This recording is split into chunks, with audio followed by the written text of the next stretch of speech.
The following video contains language that may be inappropriate for young viewers. Viewer discretion is strongly advised. Welcome to Behind the Bars, where we bring the unseen and the unheard stories from the depths of the prison system to the forefront.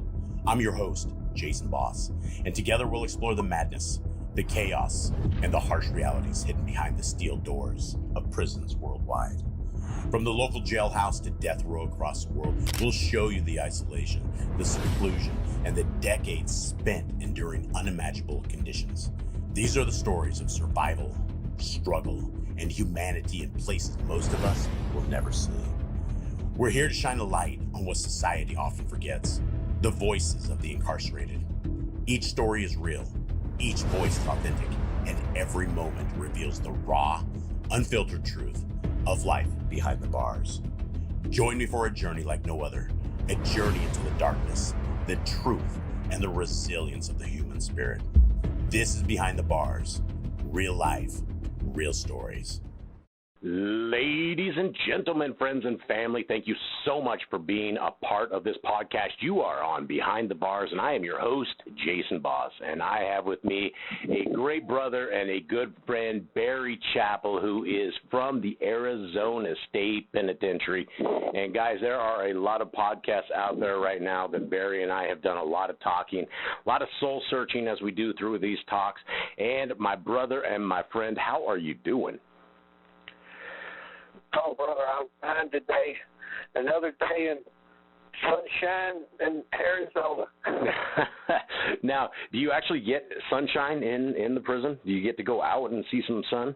Well, I have a little, about a 6-inch by 4-inch, by 4-foot window to get much sunlight in, and I get out a couple of times to go chow. Nice. Okay, well, how have you been since the last we've talked? Everything good? Any issues coming up? Everything stable in there? Oh, just enjoying Passover and doing my studies, and that keeps my sanity and my spiritual well-being going pretty good. Yeah, and you mentioned that out of how many inmates there, you said how many participated in Passover? Out of about 1,500 men, it was 5 of us. 5 people. That is a very, very small percentage. Okay, well, that's very interesting. Yes. All right. Well, I'd like to go over some, I have some questions that I like to ask folks, and let me see what you are thinking on all this stuff. So, first question, what does freedom mean to you now?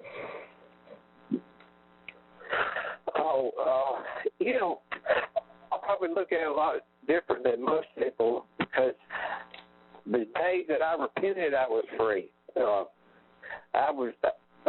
felt like I had chains on me my whole lifetime because I didn't know exactly what I wanted and where I want to go in life, and I kept kicking around. And of course, after 7 marriages in 11 states later, I finally got, where I wanted to be with Father, and since then I've been, my spiritual, life has been freed up from the physical life, and it makes your physical life worth living. So, well, we were talking about the spiritual side of things, and it just hung up. I'm one of these people, huh? And it just hung up on us when we're talking about that. Well, like I was telling you, I see signs of a lot of things, and most Christians, I believe, have that thing like, the Father has an angel watching over us. Well, we have to look at the other side of the coin. Sometimes I believe that the ones that Satan may have a little worried about losing control of, he has one of his minions also watching over us. And when we start talking about things like spiritual life instead of physical life, I think he pulls the plug on a conversation if he can. Yeah, it felt like it right there. So I think what I got from that very first question is you feel more free now than you have ever felt. Yes. Awesome. All right. Now, how have your values evolved since your incarceration? You know, you're asking how my morals are, right? Yeah, basically. You know, I'm an old Southern gentleman, I guess you could say, and of course I inherited some bad traits with that, you know, also, but we do have the morals of the Bible Belt, you could say, that are basic things, and I've always tried to, you know, treat other people the way I want to be treated. And when you get into circumstances like I found myself in the last 10 or 11 years here, you start looking at that like, well, I would love to treat everyone else great, but I don't even have nothing left, because people will they take kindness as a weakness in here, and they'll exploit you. I can give people a few, you know, ounces of coffee, you know, so, you know, doing a good turn for someone, and they'll come right back week after week with their hands out, and it's one of the things like, well, I won't keep helping this person, but are they using me, or are they, you know, so it makes you question your own morals. And I try to stay with that, you know, like Messiah said, we're to love our Father with all our heart, mind, soul, and strength, and our neighbor as ourselves. And I try to keep that as a golden rule. But prison is like, I guess, a college for most people in the world to be in high school course with other people. And here you have to really study some people, because you have to put your energy on people that respond without trying to use you. And it's just a very challenging thing in here to keep your morals. And that's just the way it is. And for the most of the people, are they part of the latter, that they just want to use you, or do you find real connections with people? Well, here's the thing: the majority of it, you can tell right off the bat. But there's always a wolf in sheep's clothing that will use their like, oh, I would love to do some Bible studies, or oh, have you got a shot of coffee I can get? And they'll, oh, I'll be over tomorrow and we'll go over that study you're talking about, but you got a shot of coffee? Gotcha. I mean, that's just the world we're trained to be consumers, and that's to take. And that's just what the mindset in here is, taking. The giving part is very rare in here. And I want to be a giver, but you have to draw a line somewhere. And that's what really troubles me, is because I question myself and ask for forgiveness, because I know I'm not supposed to judge others. But on the other hand, it does say we're supposed to discern things. Use the spirit of truth to discern. Yeah. And I try to use that so I can concentrate on helping people who will respond in kind and maybe give them Okay. Yeah. Consider maybe the spiritual side of things. Gotcha. Okay. What personal strengths have you discovered during your time there? Wow, that's a tough question. Well, it sure isn't my physical abilities. I carry you that right now. Personal strengths, I guess, is like I said, my beliefs. That I've probably been on the right track for years, but I didn't know. I didn't have all the pieces of the puzzle so I could know exactly what direction to go. And I guess as the years go by, like I said, I've been down for over a decade now, and looking back, I would think if this had happened in my 20s, 30s, or 40s, I don't know if I could have withstood it. But since I'm older, I have a more mature look at things, and that's helped me to build my strength and my faith. And even though my family really...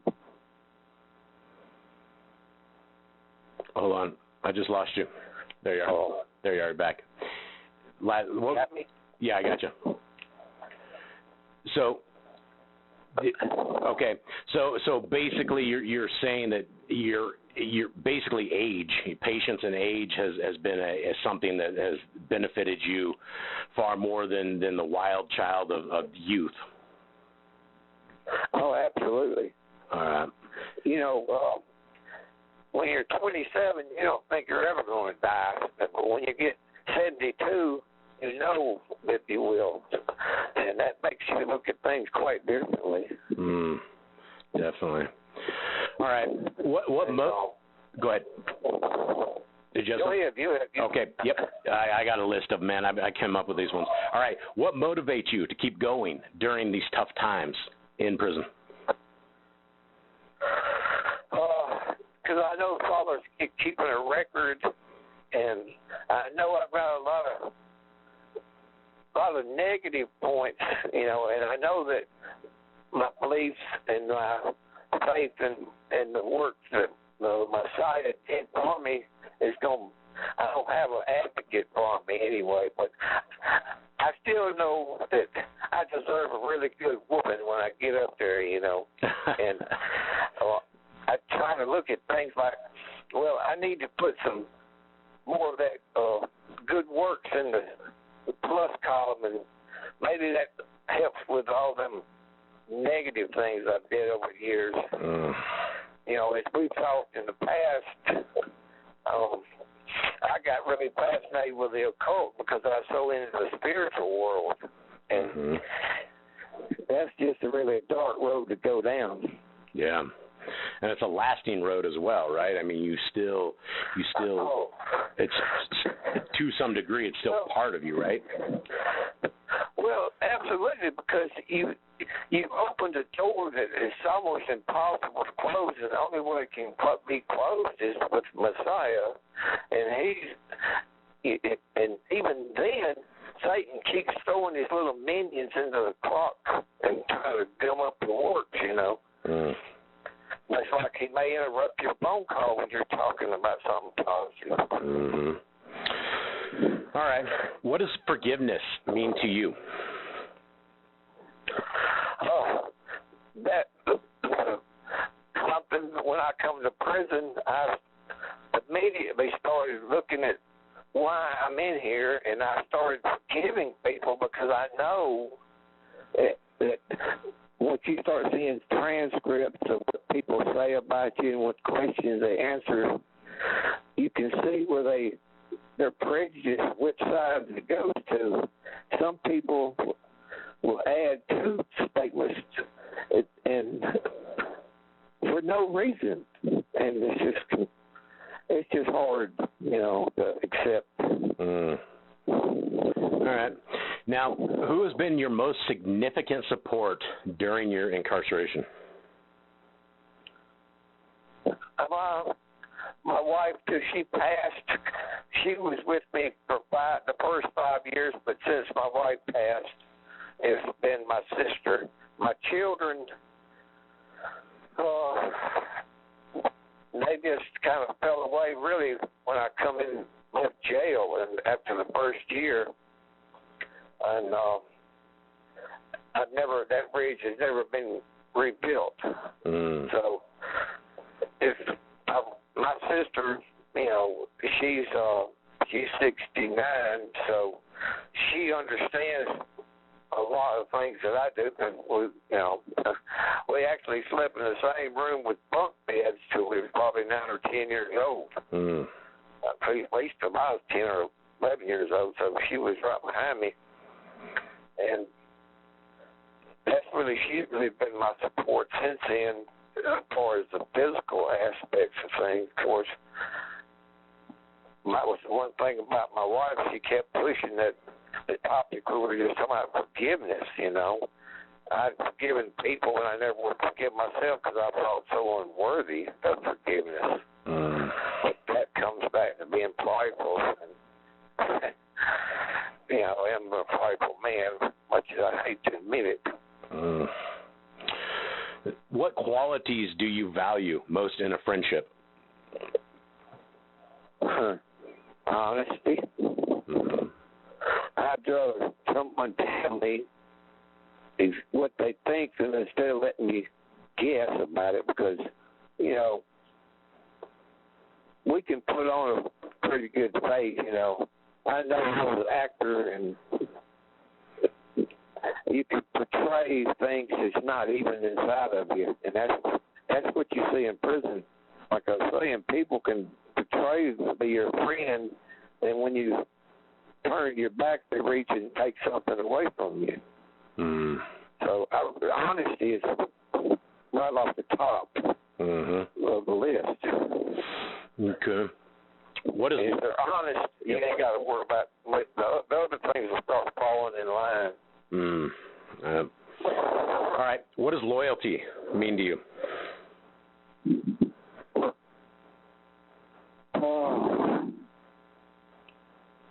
You know, I've wondered that because I've had people that were loyal to me until this happened, and they fell away pretty quickly. And so loyalty is right there with honesty. I guess it probably comes right after it, because I thought they had been honest with me. They were loyal. Yeah, I thought they were loyal to me. But when the going got rough, they bailed pretty quick. And I guess loyalty's a rare thing too. And I wish I felt like I've been a pretty loyal, you know, to other people. I mean, I try to keep their confidence in certain things, and that was one reason I never had a problem keeping a job, because the bosses know I didn't steal from them. I wouldn't talk about them behind their backs, and so loyalty, you know, is 1 minute left.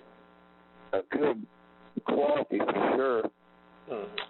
Yeah, definitely. All right, so Barry, how do you deal with coping with depression while you are in prison? What is the process, and how do you maintain a stability?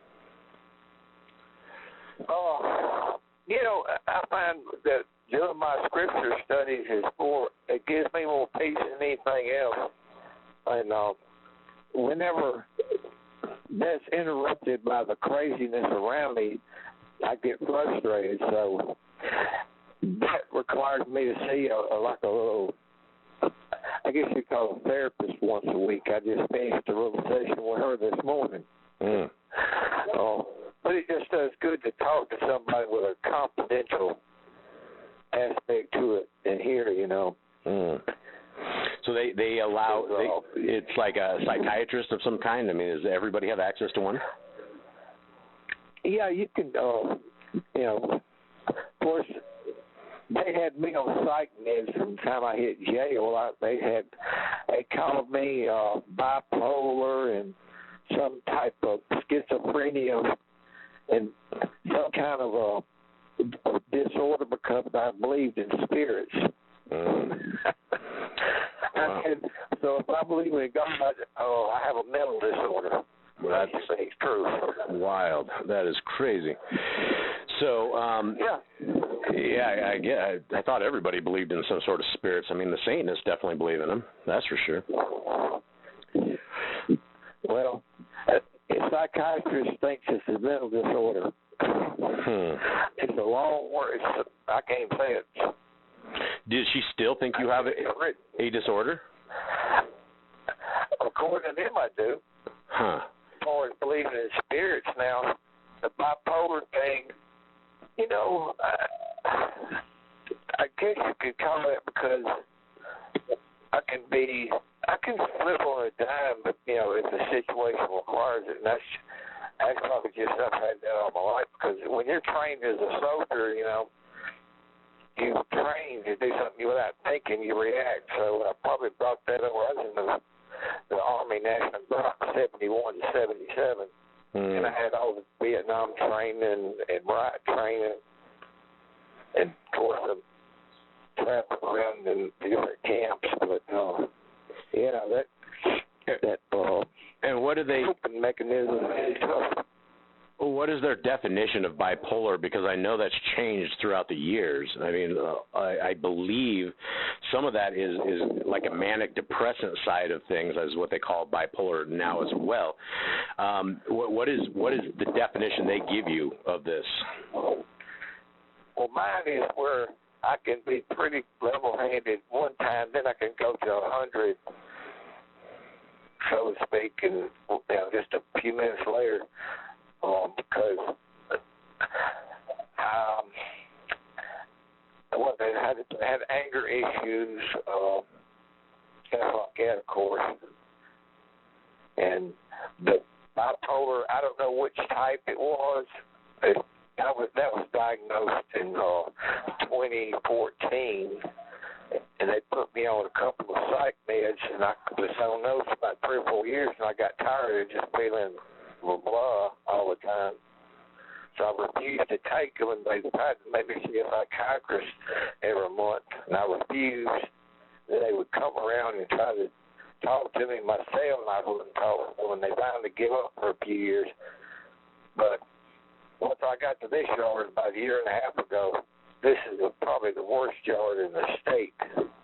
So I had to have a little outlet of I could talk to someone and kind of work that aggression out with a positive attitude, outlet that wouldn't be repeated, you know what I'm saying?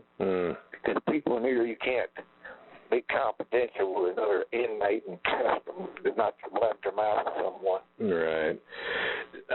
That takes me to the next question is, how are you dealing with anger constructively? I do little writings and studies, and that's why I love to read and search the scriptures, and you've seen some stuff I like to print. I used to do surveying, and I made maps and stuff, so I learned how to print and, just use my hands and my mind at the same time. It seems to work better than just using my mind. Because it tends to wander. Right. These other distractions around. And even then when I'm doing stuff, the distractions get to me. That's why I'm having to see this lady. Well, I get to talk to a lady, without her being with blab to nobody else. That's pretty good. And how does how do you deal with the distractions? I mean, that doesn't seem like something that is, it sounds like a distracting place. What is the answer, or what is her answers? She says I'm doing what I need to do, exactly, because I give her one of the studies that I sent out. I go to the library a lot. I make copies. I send stuff out to people. I made 15 copies of some stuff that, in fact, I sent to you. You'll be getting over sometime. But stuff like that's positive, and I learned from doing it. And maybe it's kind of like me typing, in a way. I'm putting it on. Instead of sitting there eating a soup and honey buns, I'm writing and making copies and mailing out postage. I see. I'll be 71 next month, and I don't need to sit there and eat myself to death, but you can if you want to, I reckon. Absolutely. Yep. So how do you manage anxiety in your cell? Does it come often? Do you ever get anxious about stuff, or are you pretty calm? Oh, that's almost a daily thing there, brother. I think the people above me was building a railroad last night. Where they was driving on that floor was sounding like sledgehammer driving spikes. I have no idea what they did at midnight up there. Probably tweakers. And they're just making a lot of noise, and that frustrates you, obviously? Well, yeah, I can't sleep. If I don't get my 6 hours, I'm no good the next day. I only got 4 last night, which I guess I'll look at it gets out. Finally, sometime between 12:30 and 1, I drifted off. I guess I got so tired of, or they give up and went to bed 1. I don't know. But they was driving spikes in the ground up there from 9 o'clock on. Wow. So we come on the lockdown. So I expect they got a good issue and having a little fun last night. I don't know what they were building up there, but they were hard at it. Now, what kind of effects have you seen with long-term isolation and being locked up? What happens to the human body and the human mind? Oh, it's like a spring is not sprung. And when I'll give you a little observation yesterday. I try not to watch people too close near because it's depressing. But I saw people staggering around here. I guess they were drunk. One of them come over once, hygiene course. I gave them the bar soap, and of course they was hungry too, so I give them a soup. But they handle it with drugs and alcohol, and people don't realize you can get drugs and alcohol in here better than you can on the outside, because you don't have to drive nowhere. And it's just it's sad to watch people handle their. And of course I know what they're going through because I did it for a long time, but I guess you would call it what they call people functioning alcoholics. I guess I could say I was a functioning addict. I did a little run every once in a while, of course, but by and large I had to keep a steady job and a roof over my head, so I couldn't do it like a lot of people do. But that's how a lot of people handle the stress, and here it's with sedation, I guess you'd call it. I try to have it where I can just get in my Bible and study and do some research on something. Just try to do something positive, because there's plenty of negative things in here if you get out there and look around. Now, how do you deal with time management in confinement? What do you have that, I know you do your janitorial stuff, or what's the word you called it? Oh, porter. Right, porter. Now, how do you yeah, go ahead. I go around and empty the trash cans. I'll clean the microwave ovens, sweep the floors, mop the floors. Just, housekeeping, light housekeeping. And it's like a bunch of grown children in here, They don't know how to pick up after themselves, and apparently don't know how to wash their hands. The microwave got grease all over it. It's something I would whoop my boys for, Yeah. Now, do you do this after hours per se, or do you only have? I know you said you had 5 hours and you do it. Do you find yourself cleaning up people's stuff all the time?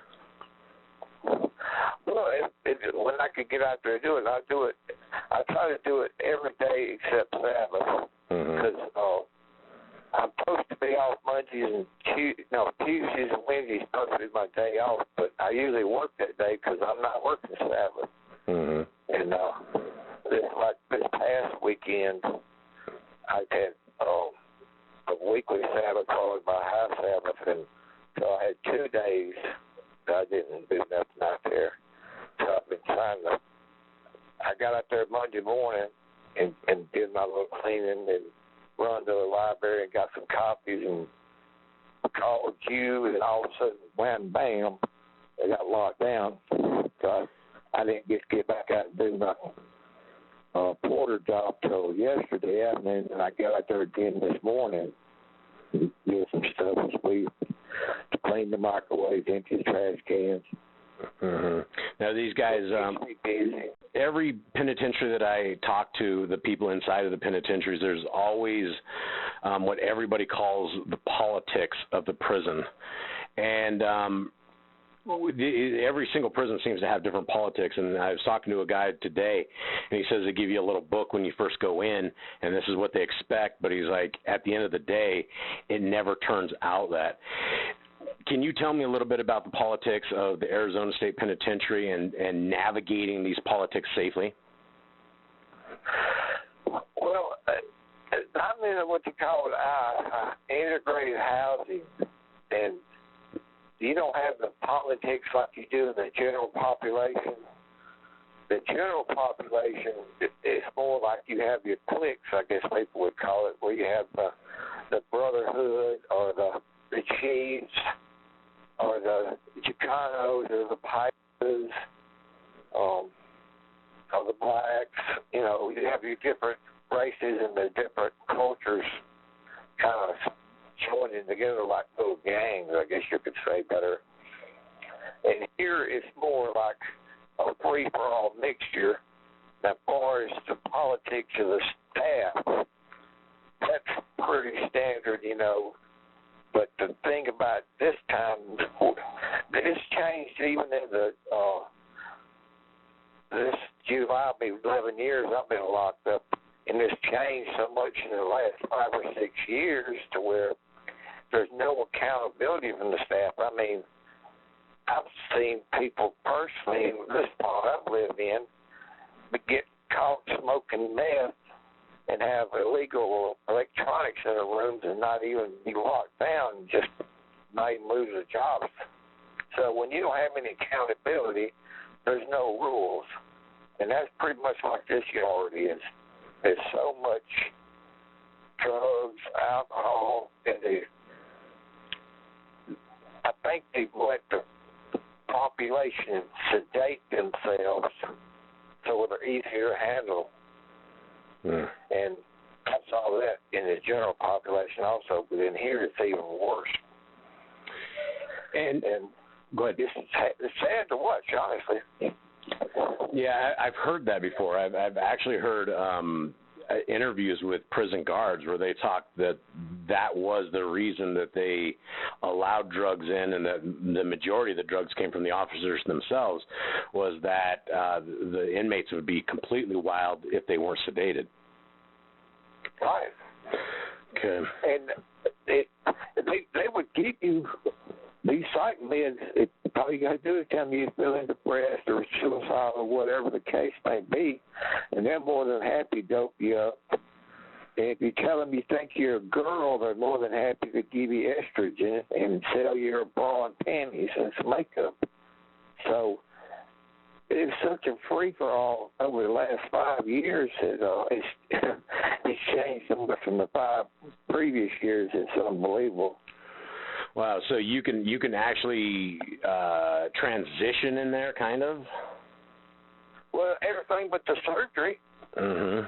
I mean, there's plenty of dudes with, boobs, to put it nicely. Mm-hmm. It's certainly, I hate to have to keep myself from laughing sometimes. I mean, it's sad, but when you hear them talking among themselves, they'll talk about, well, she said this and she said that, and I know doggone well they're not talking about no girls in here. They're talking about one another. And from what I see, it's the spirit of, I think it's Ishtar, where a man's supposed to love another man. And of course, back in ancient times, this was a practice where they had male prostitutes in the temples, and people understand history repeats. Mm-hmm. And the spirits that was here are really coming back strong again, like Ishtar, which people may not know, but it all goes back to Babylon. Sun worship, goddess worship, all kind of weird stuff. Yeah, so going back to your pod that you're in, where it's mixed with every color and there's no gangs per se in like general population, why is your particular pod, that the prison you're in, why is that integrated like it is? And when you go to Gen Pop and it's segregated, does that mean that there's just like one pod that just houses the white guys, one that does black guys, one does Mexicans, that kind of thing? In general population, you house with your own race.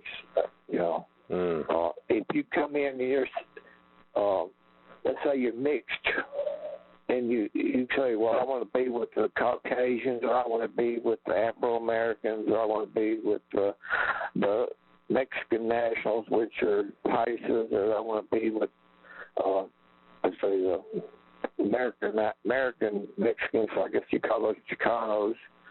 So, but once they started a few years ago, the federal government wanted everybody to house with each other. They don't want you to have to split up like that.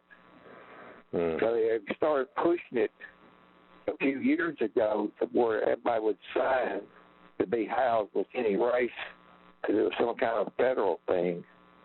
And they've really been pushing that over the years, and there's very few general population yards in this state right now because of the federal wanting to totally integrate. So once you sign that paper, you can't go back to general population because you'll get killed. Okay, so everybody that's in your particular prison, I mean, you basically have some kind of mark on you guys now that you couldn't go back to general pop? No, you can't. Because you signed a house with other races. I've housed with every race. Paisas, Chicanos, blacks, Native Americans, and I don't have a problem. I look at people for who they are. But once people may not know about the Brotherhood, but once you leave the Brotherhood, you're Caucasian and housed with another race, you do have you're marked. You can't go back into general population again, or they will, hurt you badly, or you may not recover. So, and that's a no. For those on the outside, can you explain a little bit about the Brotherhood to those? Well, some people would call them neo-Nazis, but they're probably Mein Kampf, or how you want to pronounce it. That little thing Hitler was in prison before he went big and, started the Nazi movement in Germany. So they follow that white supremacy stuff pretty bad. And so if you ever have with another race, you're marked. And the thing is that you'll get, they transferred me. My points got so low that I had to keep dropping. I started out in a really tough prison and got into some altercations within my own race. And I wouldn't say when it happened. So I was in Supermax for the next year and a half. Then I finally went down to Max. Then my points, and I didn't get no tickets, so my points kept dropping.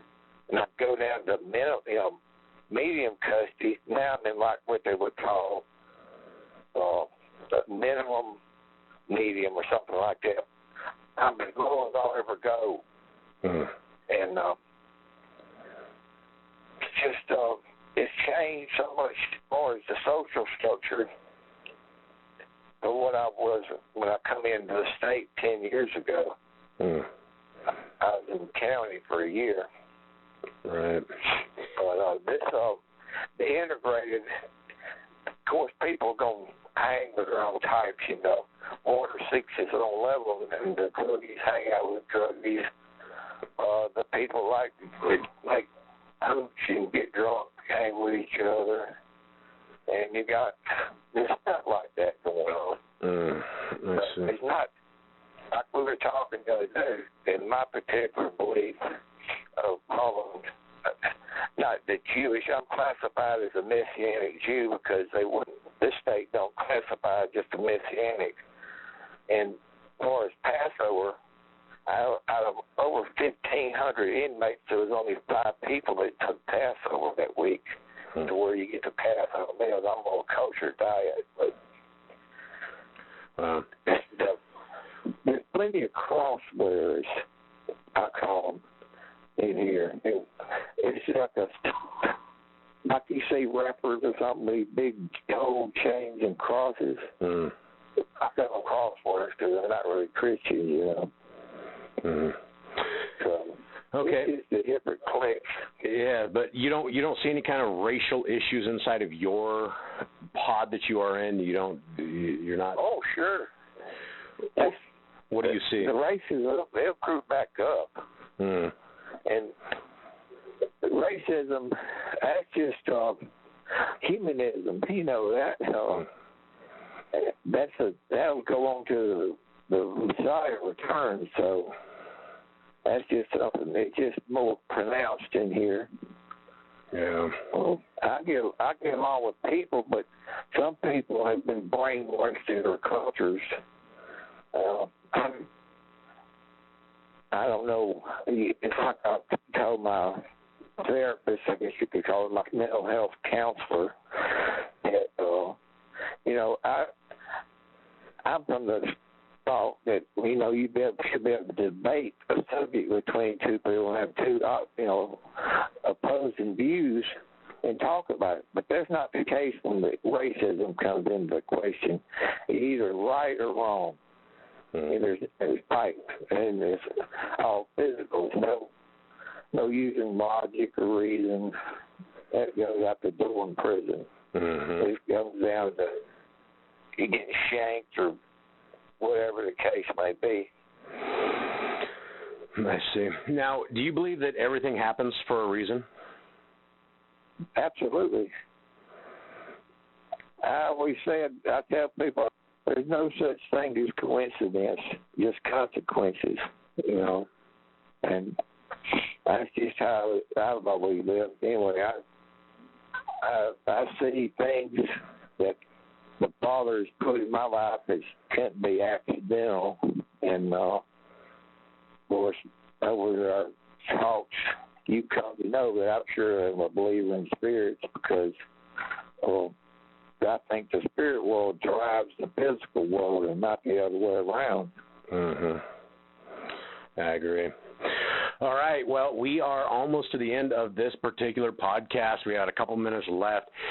What kind of message can you leave to the people out there? What kind of, for those who are, struggling with life, struggling with drugs, struggling with just the world that is out there, what can you advise them? Well, there's nowhere easy. As long as we're walking around in the flesh bodies, it's not going to be easy. But you don't want to. In here, you lose so many options that you can. So you can go to the park one weekend, or you could go visit your family one week, or you could go talk to a friend across town that you haven't seen in a while, and you can remove yourself from a circumstance. You have 1 minute left. That can't happen in here, so you got to keep your options open out there and just keep your faith strong, Beautiful. All right. Well, everybody, thank you guys for listening into this podcast. Barry Chappell, thank you so much, my brother, for being a part of this podcast and for your honesty, for your answering the questions, and I hope I can get you on this podcast again very soon. Yes, sir. No problem. All right. Much love to you, brother. Much love to you too. Take care of yourself. All right. You too, buddy. All right. Cut. All right, buddy.